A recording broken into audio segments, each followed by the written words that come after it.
नमस्कार, आप देख रहे हैं प्राइम न्यूज। मैं हूं राजेश कुमार। वक्त यूके प्राइम का है। मुख्यमंत्री त्रिवेंद्र सिंह रावत ने माता मंगला जी के जन्मदिवस पर सीएम आवास में हंस फाउंडेशन की उत्तराखंड के लिए 105 करोड़ रुपए की विभिन्न परियोजनाओं का शुभारंभ किया। इन परियोजनाओं में हंस जल धारा के तहत लगभग 200 गांव में शुद्ध पेयजल पहुंचाने की योजना प्रमुख है, जिसकी लागत लगभग 50 करोड़ रुपए है। इस योजना को उत्तराखंड में 2 से 3 साल में पूरा किया जाना है। कोविड-19 के चलते बड़ी संख्या में प्रवासी उत्तराखंडी पहाड़ पे लौट आए हैं और इन लोगों के लिए हंस फाउंडेशन द्वारा 25 करोड़ रुपए की राशि प्रदान की, जिसके माध्यम से पहाड़ पर लौटे प्रवासियों को स्वरोजगार उपलब्ध करवाने में मदद की जाएगी। इसी के साथ राज्य में लगभग 200 गांवों में आंगनबाड़ी केंद्रों का निर्माण किया जाना है, जिसकी लागत लगभग 30 करोड़ रुपए है।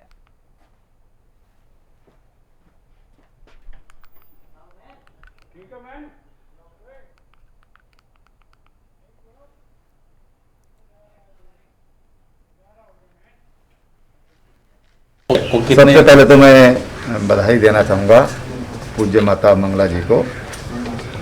वो दान की प्रतिमूर्ति है। सैकड़ों करोड़ रुपए का दान इन 3-4 वर्षों में उन्होंने उत्तराखंड को दिया है। आज भी 200 आंगनबाड़ी, जो बहुत ही खूबसूरत जिनको डिज़ाइन किया गया है बच्चों के हिसाब से, बच्चों को वहाँ देखने में उसको आनंद लगेगा और जब आंगनबाड़ी केंद्र में जाएंगे तो उनको एक अच्छी फीलिंग होगी। दूसरा, एक राष्ट्रीय स्तर का स्किल डेवलपमेंट का संस्थान जो पौड़ी जिले के लवाड़ गांव वासियों ने 27 एकड़ ज़मीन दान में किए, उस पर बनेगा। ये स्किल डेवलपमेंट इंस्टीट्यूट अपने आप में बिल्कुल भिन्न होगा। इसके अलावा 200 गांवों को हंस जल धारा, जो माननीय प्रधानमंत्री जी का लक्ष्य है कि 2024 तक हर घर को अपना नल और शुद्ध जल देना है, ऐसे 200 गांवों में हंस फाउंडेशन के द्वारा हंस जल धारा के अंतर्गत पेयजल के कनेक्शन दिए जाएंगे। International human rights council of India द्वारा कोरोना वॉरियर्स के सम्मान में प्रेस क्लब में आयोजित समारोह में हरीश रावत ने शिरकत की और पूर्व मुख्यमंत्री हरीश रावत ने इस काम के लिए काउंसिल को बधाई दी। साथ ही केंद्र सरकार पर हमला करते हुए कहा कि आज के समय में मानवाधिकार का हनन हो रहा है, जिसका जीता जागता उदाहरण हाथरस में देखने को मिला। आज सुपुर्द खाक के लिए भी सरकारें तय कर रही हैं।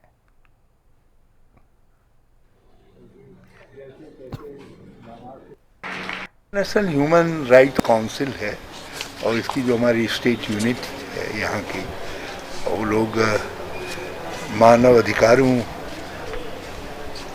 के कंसेप्ट को एक व्यापक स्वरूप देने के लिए बहुत अच्छा काम कर रहे हैं और इसलिए मैं उनको बहुत बधाई देना चाहता हूँ काउंसिल को। और आज के समय में तो आदमी का जो अंतिम अधिकार है कि वो अपने अनुसार उसको सुपुर्दे खाक हो सके, मतलब वो खाक में जिसको कहते हैं ना कि उसका अंतिम संस्कार हो सके। तो अब अंतिम संस्कार भी भारत में सरकारों के द्वारा निर्धारित किया जाने लग गया है टाइम। हमने हाथरस में देखा, हमारी एक बिटिया जो है अमानवीय अत्याचार की शिकार हुई, पार्श्विक अत्याचार की शिकार हुई, लेकिन उसकी मृत्यु के बाद उसका शरीर जो है आधी रात को, जो हमारे संस्कारों के बिल्कुल विपरीत है, जलाया गया, चुपचाप जलाया गया और उनके अपने शमशान घाट के बजाय कहीं जला दिया गया।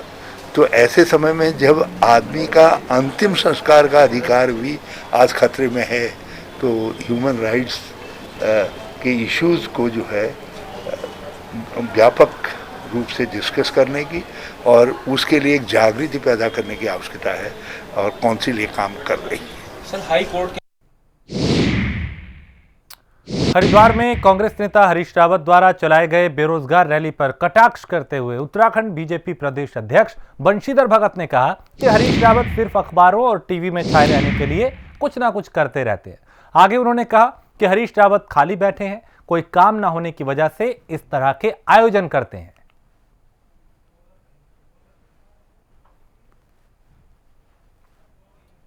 हरिद्वार में हरीश रावत जी को तो कुछ न कुछ करना ही होता है, नहीं करेंगे तो कैसे अखबार में छपेंगे, कैसे टीवी में आएंगे। लेकिन मैं उनको ये पूछना चाहता हूँ कि तुलनात्मक करना जरा, वो मुख्यमंत्री रहे उस कालखंड में और त्रिवेंद्र सिंह जी के कालखंड में किसमें ज्यादा लोगों को रोजगार मिला, तब उसके बाद रैली निकालें। तब उसके बाद अध्यक्ष जी वो तो कह रहे हैं कि मेरे कार्यकाल के जितने हमने सिपाही भर्ती करे उसके आधे भी अगर इन्होंने भर्ती किया तो मैं गुलदस्ता दे दूंगा, कहते गुलदस्ता दे दूंगा। मुंह चलाने में कुछ जाता नहीं ना, तो मुंह चलाने से कोई फर्क नहीं पड़ता। मंत्री आंकड़े सामने जो है वो कागजों में है।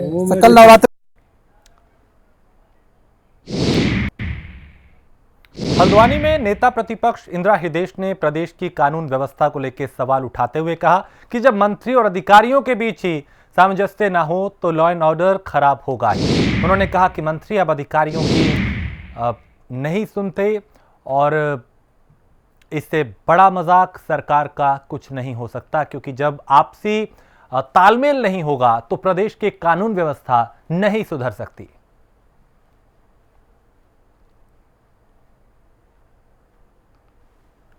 चरमराई हुई है जब मंत्री और ब्यूरोक्रेसी में लड़ाई हो, जब नौकरशाही को लेकर तरह तरह के बयान आए तो कुछ कंट्रोल में है ही नहीं, नियंत्रण में कुछ भी नहीं, लॉ एंड ऑर्डर तो अपने आप ही खराब होगा।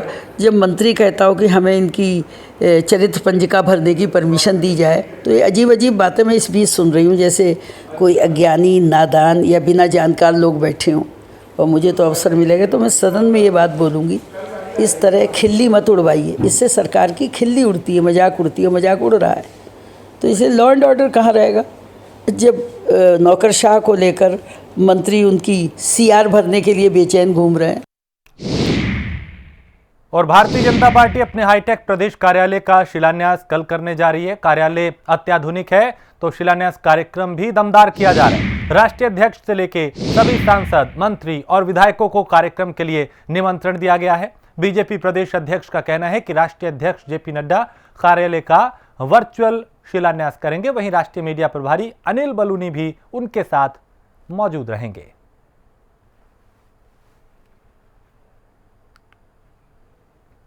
भारतीय जनता पार्टी के प्रदेश कार्यालय का शिलान्यास कार्यक्रम माननीय राष्ट्रीय अध्यक्ष जगत प्रकाश नड्डा जी करेंगे, वर्चुअल करेंगे। वही हमारे जो राष्ट्रीय मीडिया प्रभारी हैं अनिल बलूनी भी वहीं से शिरकत करेंगे। बाकी जहाँ तक मेरा ख्याल है कि सारे मेंबर पार्लियामेंट और विधायकगण और पार्टी के पदाधिकारीगण सब लोग उस कार्यक्रम में रहेंगे। माननीय मुख्यमंत्री जी उस कार्यक्रम में रहेंगे और ये बहुत अच्छा कार्यालय बन रहा है। तो मैं समझता हूँ कि इसके बनने से पार्टी को काफ़ी सुविधा होगी। और पिछले कई महीनों से कोविड-19 जैसी महामारी के चलते आम जनता घरों में कैद होकर रह गई है। वहीं अब सरकार ने अनलॉक 5 की गाइडलाइन के अनुसार ज्यादातर राहत दी है।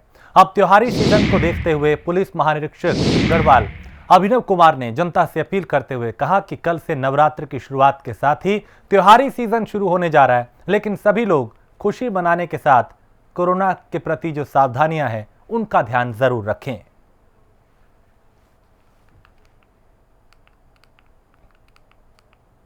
महामारी के परिप्रेक्ष्य में हम तो लोगों से, नागरिकों से, सभी नागरिकों से यही अपील करेंगे कि त्यौहार को कोविड संबंधी जो भी सुरक्षा के उपाय हैं उनके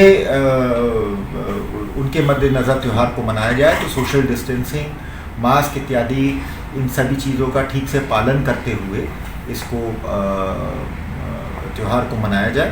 और मतलब हम बिल्कुल ये नहीं चाहेंगे कि अब ये त्यौहार एक तरह से एक अवसर भी है, क्योंकि जनता जो पिछले 6-7 महीने से बहुत परेशान थी, बहुत डरी हुई थी, दुखी थी।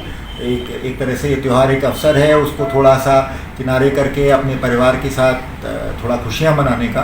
तो हम निश्चित रूप से हम चाहेंगे कि एक हर्षोल्लास का वातावरण रहे इन त्योहारों में, लेकिन साथ ही साथ कोविड से जुड़ी जो सावधानियाँ हम सबको बरतनी हैं, खासतौर से मास्क को लेके, सोशल डिस्टेंसिंग को लेके, उसको भी हमारे नागरिक उसका भी, इन चीज़ों का भी पालन करें, ताकि एक स्वस्थ और स्वच्छ वातावरण में हम इन त्योहारों को मना सकें। और विश्व खाद्य दिवस के उपलक्ष्य में देहरादून के गांधी पार्क में सामाजिक संस्था द्वारा दीप प्रज्वलित कर संकल्प लिया गया कि भोजन उतना लो थाली में जो व्यर्थ ना जाए। इस अवसर पर शहर के प्रथम नागरिक मेयर सुनील उनियाल गामा ने बतौर मुख्य अतिथि शिरकत की। संस्था का मानना है कि आए दिन आम घरों में भोजन जरूरत से ज्यादा बनाया जाता है, जिसका इस्तेमाल ना होकर वो व्यर्थ हो जाता है।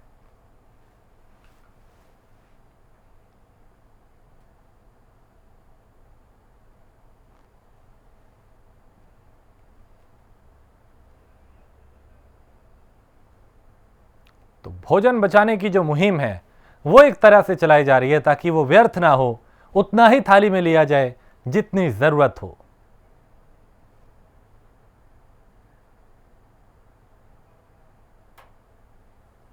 आज 16 अक्टूबर है और विश्व खाद्य दिवस है, और विश्व खाद्य दिवस के अवसर पर जो है हमने जो है आज के जो दीपदान रखा है वो माँ अन्नपूर्णा के सम्मान में और अन्नदाता किसान के सम्मान में दीप प्रज्वलित है। और हम ये चाहते हैं कि देश में ही नहीं अपितु अपने परिवारों से इस मुहिम की शुरुआत हो कि भोजन उतना ही लें थाली में, व्यर्थ ना जाए नाली में, और भोजन का कण भर और जीवन का क्षण भर व्यर्थ ना जाए। विश्व खाद्य दिवस के अवसर पर मैं हूँ सेवादार कि हमारे अन्न को बचाने के लिए खाना उतना ही लो थाली में जो बर्बाद न हो। ऐसे इस कार्यक्रम के हमारे संयोजक भाई संदीप गुप्ता जी ने एक मुहिम जो है छेड़ी है। निश्चित रूप से जो मुहिम है वो बहुत ही सराहनीय कार्य आप कर रहे हैं। इसके लिए मैं हूँ सेवादार संदीप गुप्ता जी को बहुत बहुत बधाई देता हूँ, शुभकामना देता हूँ कि आपने एक अभियान चलाकर खाना हमारा बर्बाद न जाए, और जिन लोगों तक खाना नहीं पहुंचता है उन लोगों तक खाना पहुंचाने का काम आप कर रहे हैं। इस मुहिम के माध्यम से मैं संदीप जी को और उनकी पूरी टीम को बहुत बहुत बधाई देता हूं इस अन्नपूर्णा दिवस के अवसर पर। और भारत तिब्बत सीमा पुलिस में तैनात ग्रब्याग गांव निवासी शहीद जवान ललित सिंह के स्मारक का विधिवत उद्घाटन किया गया। इस मौके पर शहीद के परिजनों को सम्मानित किया गया।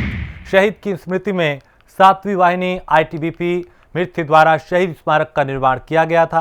गुरुवार को स्मारक का विधिवत उद्घाटन किया।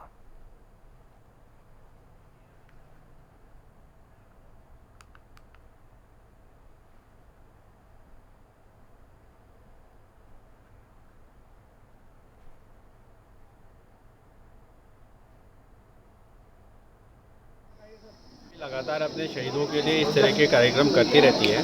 खास करके 24 अक्टूबर जो हम लोगों का रेजिंग डे होता है ITBP का, और जो पुलिस मेमोरियल डे होता है, ये 2 दिन ऐसे होते हैं स्पेशल, जो कि हम लोग अपने मार्टियर्स के बारे में, जो उनकी शहादत थी उनके बारे में जितना हो सके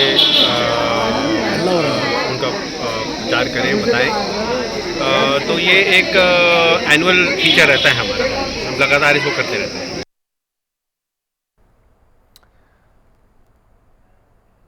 मसूरी में आम आदमी पार्टी के कार्यकर्ताओं ने पिक्चर पैलेस चौक पर प्रदर्शन किया। आम आदमी पार्टी के मसूरी विधानसभा प्रभारी नवीन प्रसाली ने कहा कि प्रदेश की बीजेपी सरकार पूरी तरह बेनकाब हो गई है और हिंदुत्व का दम भरने वाली बीजेपी सरकार उत्तराखंड की जनता के साथ छलावा कर रही है। उन्होंने कहा कि 2017 के चुनाव में बीजेपी ने उत्तराखंड की जनता से वायदा किया था कि सरकार में आते ही मां गंगा को उसका खोया हुआ सम्मान वापस देंगे, लेकिन बीजेपी पिछले 4 साल से उत्तराखंड की जनता से धोखा कर रही है।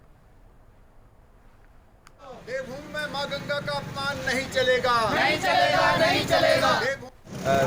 राजनीतिक भूल है और राजनीतिक भूल का सुधार भी राजनीति से होता है, इसलिए आम आदमी पार्टी इस मुद्दे पर पहल करना अपना राजनीतिक धर्म मानती है।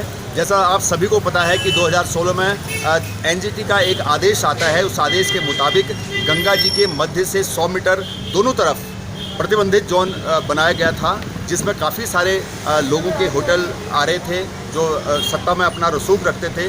बहुत सारे नेताओं के होटल वहाँ पर आ रहे थे। उन होटलों को बचाने के लिए तत्कालीन मुख्यमंत्री कांग्रेस के हरीश रावत जी थे। उन्होंने उन होटल मालिकों के साथ मिलकर माँ गंगा जी का जो स्वरूप बदलने की कोशिश की ताकि उस एनजीटी के आदेश से वो बच सकें। और उन्होंने माँ गंगा जी की जो अविरल धारा हर की पौड़ी में बहती है उसका नाम बदलकर एस्केप चैनल रख दिया, यानी कि एक नहर और एक नाले के रूप में माँ गंगा को परिभाषित कर दिया। जो माँ गंगा हम हिंदुओं के सम्मान, आस्था और हमारी परंपराओं का केंद्र है, उस गंगा माँ का आज जो अपमान उसके अपने घर में हो रहा है, उसको लेकर आम आदमी पार्टी आज मैदान में है। किच्छा से बीजेपी विधायक राजेश शुक्ला ने नवीन गल्ला मंडी में प्रेस वार्ता करते हुए 5 नंबर जारी किए। उन्होंने नंबर जारी करते हुए कहा कि अगर धान बिक्री में किसानों को कोई दिक्कत आए तो वो इन नंबरों पर संपर्क कर अपनी समस्या बता सकते हैं। राजेश शुक्ला ने कहा, धान बिक्री में किसानों को किसी भी तरह की कोई समस्या नहीं आने दी जाएगी।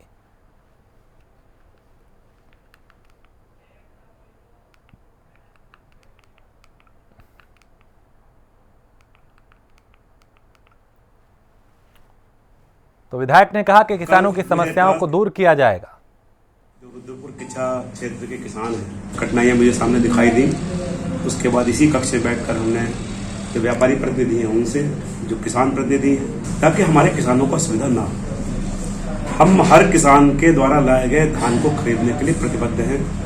हमारी सरकार की मंशा है कि जो MSP हमने तय किया है, सुपर फाइन का 1888 और कॉमन धान का 1868, वो हर हाल में हम सुनिश्चित करें कि हमारे किसानों को मिले। और मुझे खुशी है कि किच्छा मंडी में इसकी बहुत कम शिकायत है। ज़्यादातर किसानों को MSP मिल रहा है। 20% तक अगर मॉइस्चर है तो जितना 17 से ज़्यादा मॉइस्चर है उस रेशियो में कटौती करके उसका भी MSP के आधार पर धान दिया जाएगा। और आम आदमी पार्टी ने हरिद्वार गंगा का नाम परिवर्तित करने के लिए देहरादून की धर्मपुर विधानसभा में जोरदार प्रदर्शन किया। पार्टी का आरोप है कि गंगा मां अरबों हिंदुओं की आस्था से जुड़ी है। ऐसे में पूर्व की कांग्रेस सरकार और आज की बीजेपी सरकार मां गंगा के नाम से छेड़छाड़ कर अधर्म और पाप कर रही है। आम आदमी पार्टी जिंदाबाद, जिंदाबाद, जिंदाबाद। भाइयों, जिस प्रकार से पूर्व की कांग्रेसी सरकार जिसने हरिद्वार के शिवालिक नगर में हुए बुजुर्ग दंपत्ति हत्या मामले में पुलिस के हाथ अब भी खाली हैं। हालांकि पुलिस का कहना है कि कुछ सुराग उन्हें मिले हैं। फिलहाल पुलिस लूटपाट और आपसी रंजिश दोनों पहलुओं की जांच कर रही है। घटना पर पुलिस और STF दोनों छानबीन में जुटे हैं।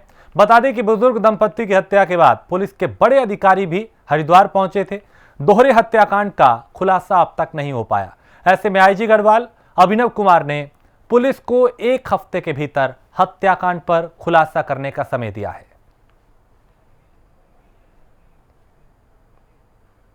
में परसों कह रहा हूँ 13 तारीख को ये एक बड़ी दुखद घटना हुई थी। 13 तारीख की शाम को हम लोगों को सूचना मिली थी। शिवालिक नगर में एक वृद्ध दंपत्ति को बड़े नशंस तरीके से उनकी हत्या की गई थी। अभी तक की जो हमारी जांच है उसमें हम दोनों लाइन पर काम कर रहे हैं। एक ये कि ये एक लूट या लूटपाट के इरादे से की हुई हत्या हो सकती है, और दूसरी जो लाइन जिस पर हम काम कर रहे हैं कि कोई किसी की इनसे कोई व्यक्तिगत रंजिश रही हो, व्यक्तिगत कारणों से या प्रॉपर्टी रिलेटेड कोई मामला रहा हो जिस कारण से इनकी इस तरह से हत्या की गई। तो अभी दोनों लाइनों पर काम चल रहा है। कुछ हम लोग को क्लूज़ मिले हैं, तो उन पे भी हम डिटेल में कर रहे हैं। STF को भी इसमें लगाया गया है। और मैं स्वयं परसों 14 तारीख को मैं इसमें मौके का खुद भी निरीक्षण करके आया था। स्थानीय लोगों से भी बातचीत की थी, उनको भी हमने वो भी निश्चित जाहिर सी बात है काफ़ी डरे हुए थे जो, क्योंकि शिवालिक नगर काफ़ी वहाँ रिटायर्ड लोग रहते हैं। तो उनको भी हमने आश्वस्त किया है कि हम जल्दी इसमें कुछ ना कुछ इसमें प्रगति होगी। और एक हफ्ते का अभी मैंने जनपद हरिद्वार को टाइम दिया है कि इसमें मेहनत करके इसका जल्दी से खुलासा करें और एक हफ्ते बाद मैं स्वयं इस केस की समीक्षा करने फिर हरिद्वार। सर देहरादून एक ऐसा शहर हरिद्वार मसूरी नगर पालिका परिषद की आज होने वाली बैठक स्थगित कर दी गई। पालिका अध्यक्ष अनुज गुप्ता ने बैठक को स्थगित करने का फैसला लिया, जिससे शिफनकोट से विस्थापित हुए 84 परिवारों के विस्थापन का सपना टूटता नजर आ रहा है। दरअसल पालिका अध्यक्ष अनुज गुप्ता ने धरने पर बैठे बेघर लोगों को जमीन उपलब्ध कराने का आश्वासन दिया था, जिसे लेकर आज बैठक होनी थी, जिसमें जमीन देने के मामले में प्रस्ताव लाया जाना था, लेकिन किसी वजह से आज की बैठक नहीं हो पाई, जिससे शिफनकोट से बेघर हुए लोगों में गुस्सा देखने को मिला।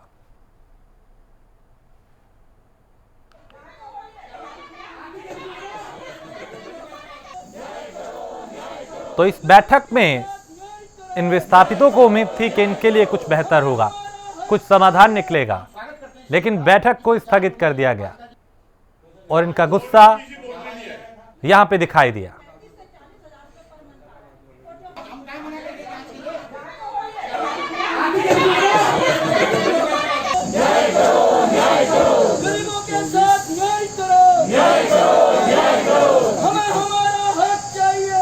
स्वागत करते हैं इस चीज का कि भाई जांच होनी चाहिए जो पालिका की बोर्ड में किसी बोर्ड में नहीं है। जहां से 35 से 40 हजार रुपए पर मंथ आ रहा है। और मसूरी का ऐतिहासिक पर्यटन स्थल कंपनी बाग लंबे समय के बाद पर्यटकों के लिए खोल दिया गया है। कंपनी बाग में 7 महीने बाद पर्यटकों की चहल पहल दिखाई दे रही है। कोविड-19 के चलते बंद पड़े कंपनी बाग में बड़ी संख्या में पहुंचे पर्यटकों ने प्राकृतिक सौंदर्य का लुत्फ उठाया। वहीं बच्चों ने भी गार्डन में लगे मॉडर्न फूलों को जो झूले हैं वहां पे उसका आनंद लिया। और इस दौरान प्रशासन ने व्यापारियों और पर्यटकों से मास्क पहनकर सामाजिक दूरी का पालन करने की अपील की। यानी उन्होंने कहा कि कोरोना के प्रति जो सावधानियां बरतने की जरूरत है उनका पालन किया जाए। तो कोरोना के चलते यहाँ पे ये बंद था और अब खोला गया है। पर्यटक यहाँ पे जरूर पहुंच रहे हैं, लेकिन अपील की जा रही है कि हर तरह की सावधानी का पालन करें। आज जो हमारे व्यापारी हैं कंपनी गार्डन के, उनके लिए एक बड़ा खुशी का दिन है और हमें आज जो टूरिस्ट आए हैं यहाँ पे उन्हें देख के एक उम्मीद बंधी है कि आगे जो है आगे का टाइम वो हमारा अच्छा जाएगा, क्योंकि टूरिस्ट बेफिक्र होकर घूम रहे हैं और काफ़ी एंजॉय कर रहे हैं कंपनी गार्डन में। ये कोरोना को देखते हुए हमने अपनी तैयारियां पूरी की हुई हैं। हमारा गेट पे जो है सबसे पहले थर्मल स्कैनिंग हो रही है, उसके बाद लोग अपने हाथ सैनिटाइज कर रहे हैं, उसका भी इंतज़ाम वहाँ पे किया गया है। और उसके साथ साथ जो लोग मास्क में आ रहे हैं उनको हम एंट्री दे रहे हैं, और जिनके पास मास्क नहीं है उनके लिए मास्क का भी इंतज़ाम किया गया है। वो मास्क लगा कर ही अंदर आ रहे हैं और हम सबसे अनुरोध कर रहे हैं कि जब तक गार्डन में हैं तब तक मास्क लगा कर जाएँ, ताकि इस बीमारी से बचा जा सके। अल्मोड़ा साइकिलिंग क्लब के 3 युवा एडवेंचर माउंटेन बाइकर्स ने एडवेंचर क्षेत्र में नया कीर्तिमान स्थापित किया है। इन जाबाज युवाओं ने अल्मोड़ा से चलकर करीब 1000 किलोमीटर की दूरी पार कर एक नया कीर्तिमान बनाया। अजय सिंह, दिनेश सिंह दानू और गोपाल नेगी ने बताया कि बीती 27 सितंबर को उन्होंने अल्मोड़ा से कोरोना की रोकथाम और बेटी बचाओ बेटी पढ़ाओ के लिए आम लोगों को जागरूक करने की मंशा से अभियान की शुरुआत की थी। कहा कि यह अभियान लगभग 22 दिन बाद आज 16 अक्टूबर को अल्मोड़ा में संपन्न किया गया।